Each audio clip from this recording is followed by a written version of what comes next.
Montana Territory.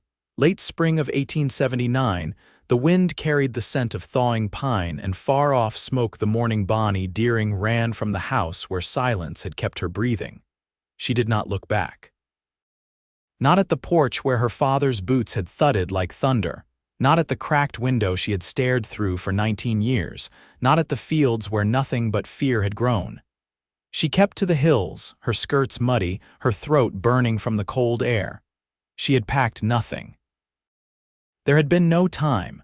After 2 days of walking, she collapsed near a dry creek just outside of Willow Ridge, face pressed against stone, her body trembling more from memory than cold. Her lips were cracked. Her cheek was bruised, but she was free. She woke to the sound of hooves. A horse pawed the earth nearby, and a man crouched beside her, his voice low and steady. "You all right?" She blinked, saw the sky behind his head, and then his eyes green, steady, cautious. He wore a weathered brown coat, a revolver at his side, and a hat pushed back off his forehead. His face was sun-shadowed, a few days' dust clinging to his clothes. "My name's Ledger Paxton," he said. "I live out west of here. I can take you into town, or I got a place you can rest." Bonnie tried to speak, but the words caught. Her throat worked, but she could not shape sound. Ledger did not press. He waited, sitting beside her like a man who knew the weight of silence. She reached for his offered canteen. Her hands shook. He helped her sit up and did not flinch when her sleeve fell back, revealing bruises blooming dark along her arm. He said nothing about it. He just looked her in the eye and said, "You're safe now."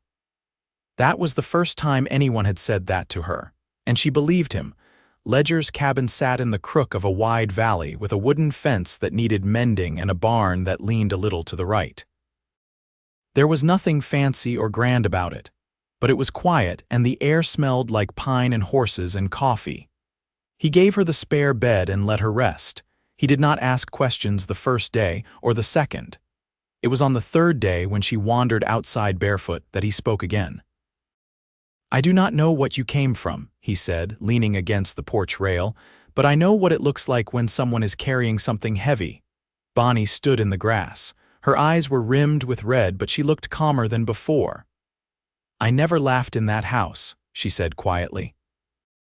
"Not once." Ledger's jaw tightened. He nodded once, then looked toward the hills. "I reckon you will hear." She stared at him. "Why are you helping me?" He shrugged. "Because someone should have." He handed her a mug of hot water with pine needles steeped in it. "Drink that, it helps." She did. It tasted sharp and strange, but warm. Over the next week, Bonnie started to move easier. She helped with the chickens, fed his 2 horses, and began to sleep through the night. Ledger never hovered, but he was always nearby. He fixed the broken fence while she watched from the porch. He did not joke much, but when he did, it was soft and dry, like the wind through wheat. One morning, she caught herself smiling. She glanced at him, startled by the feel of it on her face, and he grinned. "There it is." "There what?" "That smile." "I was starting to think you might not have one." Bonnie flushed, but the grin stuck. She turned away, but not before he saw the way her eyes lit. They shared meals after that. She cooked cornbread one night and nearly burned it, and he teased her gently, and she laughed, a short, surprised sound that startled them both. He looked at her, really looked, and something softened in his face. "There it is again," he said. Bonnie felt her chest ache. Not with hurt, but with something unfamiliar. Hope. One night they sat near the fire. She turned the mug in her hands. "He never let us speak unless spoken to. If we laughed, he'd—" She stopped. Her fingers clenched. "It was not a house, it was a cage." Ledger said nothing. He just reached across the space between them and set his hand over hers. Solid, warm. "You are not in that cage anymore," he said. She looked down at their hands, then up at him. "Do you believe in starting over?" she asked. He nodded. "I believe in it. Every day I get to wake up and breathe free air." Bonnie did not pull her hand away. The next week, she rode beside him to town. She had not been in a saddle in years, but he adjusted the stirrups and showed her how to sit steady. Her skirt whipped in the wind and her hair came loose, but she laughed as they crossed the ridge. A real laugh. Loud and free. Ledger turned in the saddle. That laugh could bring the sun out. She blushed, but she did not hide it. In town, folks stared. she heard the whispers.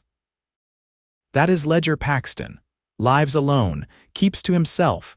Never seen him ride with anyone before. He ignored them all and bought her a new shawl with blue stitching. When she slipped it over her shoulders, she met his eyes. Thank you." "I like the color," he said. "Looks like a sky right before summer." They rode home in silence, but it was not the kind she had known before. This silence was warm, safe, shared. That night, as she stood in the doorway, watching stars blink over the mountains, Ledger stepped beside her. "You sure you want to stay?" he asked. She looked up at him. "I have never wanted anything more." He brushed a loose strand of hair behind her ear. "You deserve laughter, Bonnie." She leaned into his shoulder. "I did not even know what it felt like." He wrapped his arm around her, held her like she might fly apart if he did not. But she did not feel fragile. Not anymore. She felt like someone finally being put back together, and all the while, deep in her chest, love began to grow, not fast, not wild, but steady. Like roots finding soil, and she saw it in him too. In the way he watched her. In the way he listened. In the way he never asked for anything, but gave her everything that mattered. The cowboy had taught her to laugh again. And she was not letting go. The garden behind Ledger's cabin had once been wild with chokecherry and thistle. But by early June, the earth had grown soft enough for Rose. Bonnie knelt in the dirt with a spade and seed sack, sleeves rolled above her elbows. Her palms had calloused since she'd arrived. Work left its mark, but so did healing. She welcomed both. Ledger rounded the cabin and stopped at the edge of the tilled patch. "You reckon those sprouts'll stand a chance with the deer?" Bonnie shielded her eyes from the sun. "Not unless you finish that fence." He rubbed the back of his neck, then crouched beside her. "Might be I was waiting on someone with a better head for straight lines." "You're in luck," she said, reaching for another seed. "I grew up planting rows, only thing he ever let us do without correction." Ledger didn't answer right away. A bird called from the pine ridge. Wind stirred the grass. "You ever want to talk about what came before?" he said finally. "I'll listen. But I won't ask." Bonnie pressed the seed into the soil. "You ever want to talk about what came before this place? I'll do the same." He gave a slow nod, then stood and offered his hand. She took it without hesitation, rose to her feet and brushed the dirt from her skirt. "I could use an extra set of eyes over at the north pasture," he said. "Cattle's been pushing through where the creek runs thin." She followed him through the grove and past the barn, through a gate that creaked when opened wide. The trail was narrow and rough in places, but she kept pace without complaint. Ledger pointed out elk tracks in the mud and a fox den half hidden under a log. He didn't speak unless he had something to say, and Bonnie found she liked that. At the pasture, they found a split post leaning from winter rot. Ledger pulled a hammer from his saddlebag and handed her a fresh rail. She held it steady while he drove the nails clean through. "You learn all this on your own?" she asked. "My uncle taught me," he said. "Took me in when I was 15. I'd lost both folks to fever." She glanced at him. "He must have been kind. He was fair. Taught me how to shoot straight and keep a horse from going lame. Said a man's word ought to carry more weight than his name." Bonnie studied him. "You still live by that?" "I try." They walked the fence line until the sun dipped low and the sky turned copper. Ledger turned toward home, reins loose in his hand. She walked beside him and their shadows stretched long across the grass. That evening, as she folded linens by the hearth, Ledger brought in a small box wrapped in oilcloth. He set it on the table, then stepped back. She looked up. "What's this?" "Something I found in the attic, thought you might make use of it." Bonnie unwrapped the cloth and lifted the lid. Inside lay folded muslin, a spool of thread, and a tin of buttons, each one different from the next. Her breath caught. "I haven't sewn in years," she said. "I figured." He reached for the kettle. "But maybe it's time to make something that's yours." She ran her fingers over the worn fabric. "Thank you." Ledger leaned against the counter. "You ever think about what comes next?" She looked up. "You mean after planting and fixing fences?" "I mean for you, for your life." Bonnie folded the muslin back into place. "I never thought I'd get to choose." He didn't speak for a long time. "Then you do now." The fire crackled between them. She met his eyes and saw no demand in them, only quiet certainty. Later, as dusk settled and the wind shifted cool through the trees, they stepped outside. Ledger lit the lantern and hung it from the post, casting a soft glow over the porch.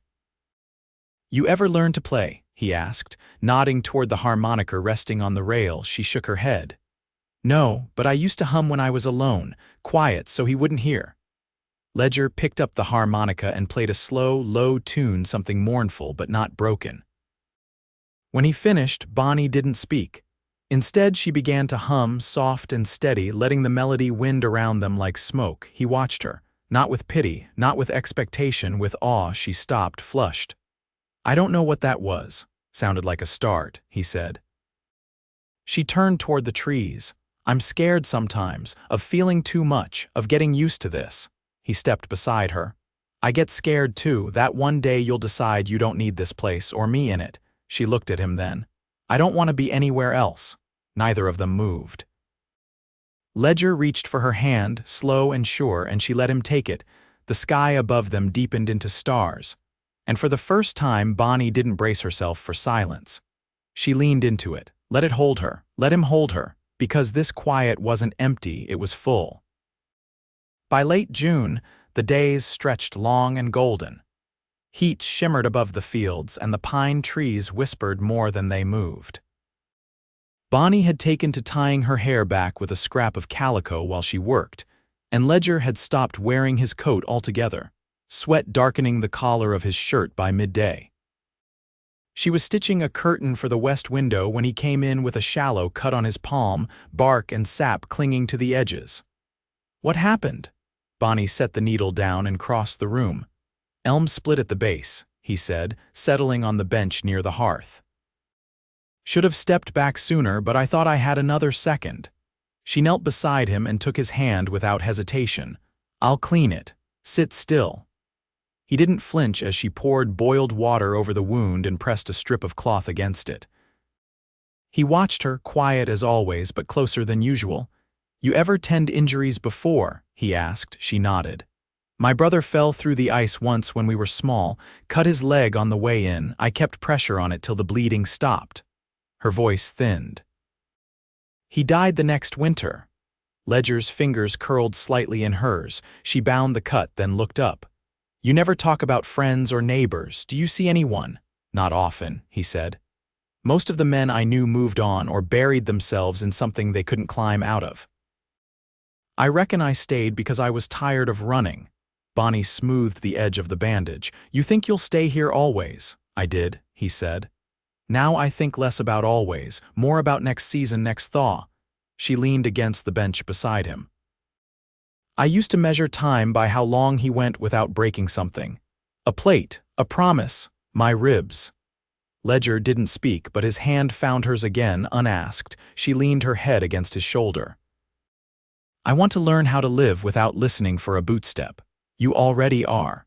Later that week, they rode north to check on a neighbor's cattle.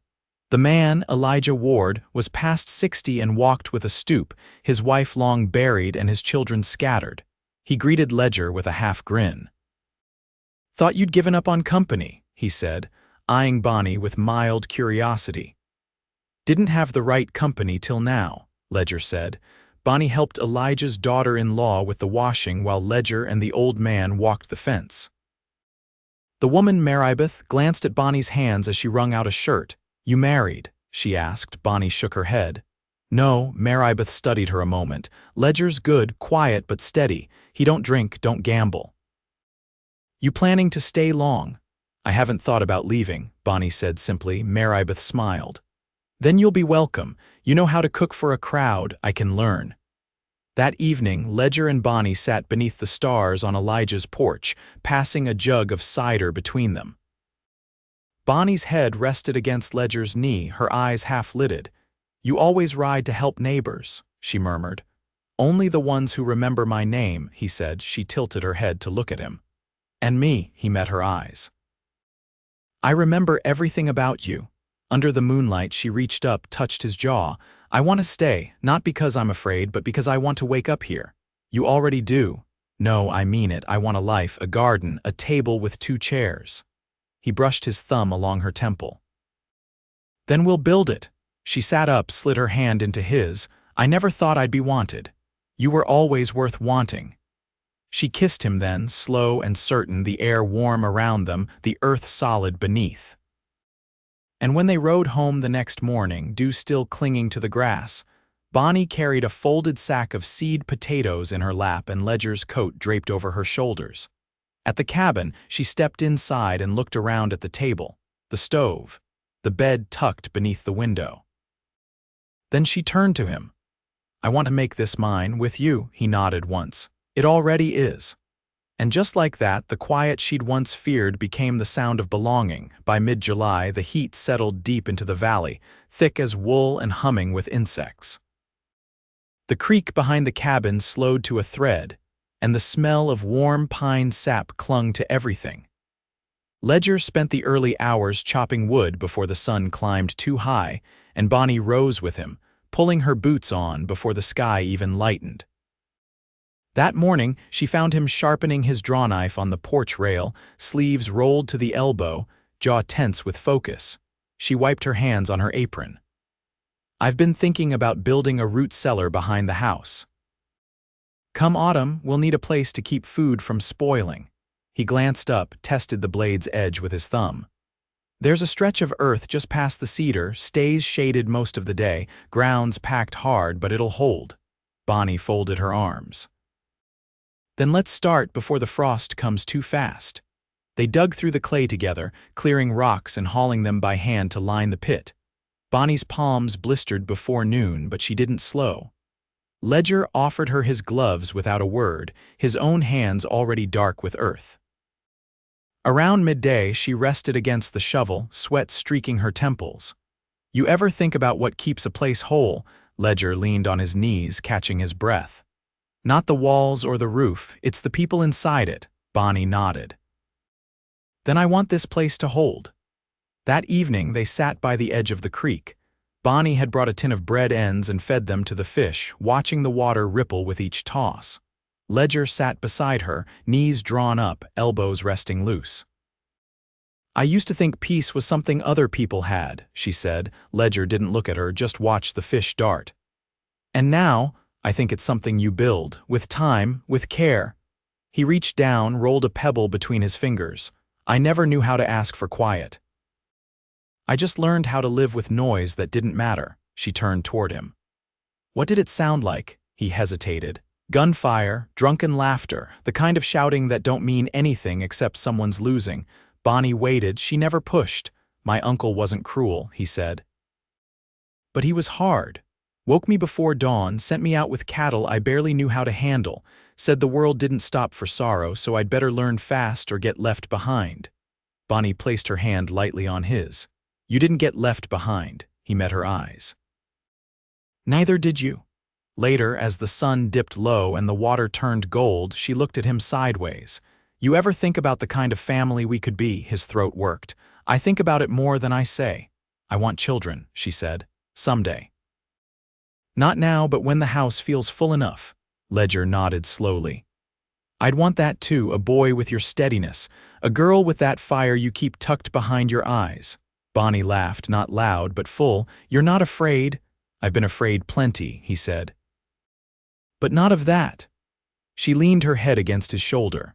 The sky turned the color of old copper, and the last of the fish scattered when she tossed the final crust. Back at the cabin, she lit the lantern while Ledger checked the latch on the barn door. When he returned, she was standing beneath the rafters, looking up at the loft. I want to move the bed upstairs, she said. We could hang a quilt to keep the warmth in, and the window up there catches the morning light. He stepped beside her. You sure? She turned to face him. I want to wake beside you, not across the room. He didn't speak, just stepped forward and cupped her face in both hands. The kiss was slow, deeper than before. Not rushed or uncertain. It was the kind of kiss that said he'd been waiting for her to name the moment. When they pulled apart, she looked up at him. You're not just teaching me how to laugh, Ledger. You're teaching me how to stay. He rested his forehead against hers. And you remind me why I wanted to build a life in the first place. They moved the bed that night, plank by plank up the narrow stairs, their laughter echoing against the beams. The mattress was crooked, and the quilt slid halfway to the floor, but when they finally lay down side by side, heart to heart neither one of them felt a single thing missing. Outside, the wind shifted cool through the trees, and inside, two people who had once known only survival began, quietly and surely, to live. The first rain in weeks came just after dawn, soft as breath against the cabin's roof, and Bonnie woke to the sound of it, Ledger's arm heavy around her waist. She stayed still, letting the rhythm of his breathing settle her. The loft window was cracked open, and the scent of wet earth drifted in a promise of green things to come. Ledger stirred behind her, voice husky from sleep. "Sounds like the garden'll get a good soaking." Bonnie turned to face him, her cheek against the quilt. "We should check the ridge after it passes. Water might have loosened the soil near the cattle path." He nodded, brushing a piece of hair from her brow. "We'll ride out after breakfast." They moved through the morning without needing to say much, Ledger grinding corn for the griddle, Bonnie cutting fat from the salt pork with practiced hands. She moved easily in the kitchen now, her steps sure, her fingers quick. The place bore her mark in small ways. The red calico curtain she'd sewn for the pantry, her tin of dried mint tucked beside the stove, the pair of boots by the door that no longer looked borrowed. After the rain eased, they saddled the horses and rode up the trail behind the barn. The ridge was slick and the air hung heavy with dampness. Ledger dismounted first, scanning the slope. "Creek's risen," he said. But the fence held. Bonnie stepped down beside him, boots sinking slightly into the softened ground. "You see that?" She pointed to a cluster of small hoofprints near the edge. "Looks like something's been coming down this way regular. Deer maybe, or something after the hens." Ledger followed the tracks into the brush, brushing aside a branch. "Badger den," he said after a moment. "Close to the fence line, but not deep enough to sink anything." Bonnie crouched beside him. "We'll want to lay chicken wire over it, keep them from digging under." He looked at her with a quiet kind of pride. "You sound like someone who belongs to the land." She met his gaze. "I think I do." They rode back slowly, cutting through a stand of cottonwoods. The sun had broken through the clouds by then, washing the hills in pale gold. Bonnie drew her shawl tighter, the breeze carrying a thread of chill. "You ever think about marrying?" she asked, her voice low. Ledger didn't answer right away. "I thought about it once, long time ago, but I didn't have anything to offer back then. Just a name, a pair of hands, and a patch of ground I didn't know how to keep. And now," he looked over at her, "now I got a home that doesn't feel empty. And someone who makes it worth waking up early." Bonnie's cheeks flushed, but she didn't look away. "I'd marry you, Ledger Paxton, if you asked." He pulled his horse to a stop. "Bonnie," she turned in her saddle, "I'm not saying it for your sake, I'm saying it for mine. I've lived too long waiting for permission to feel something good." Ledger dismounted and stepped toward her. She slid down into his arms without hesitation. "I don't have a ring," he said. "You think I care about a ring?" He held her face gently. "You want a wedding?" "I want a day where we stand in front of someone and say it out loud, that we choose each other, that we're not going anywhere." He pressed his forehead to hers. "Then we'll have it." They married 3 days later under the cottonwoods, Maribeth Ward bringing a basket of bread and dried apples, Elijah offering a Bible with cracked leather for the vows. Ledger wore his cleanest shirt and combed back his hair. Bonnie wore the same calico dress she'd sewn herself, the hem newly mended from where it had frayed at the creek bank.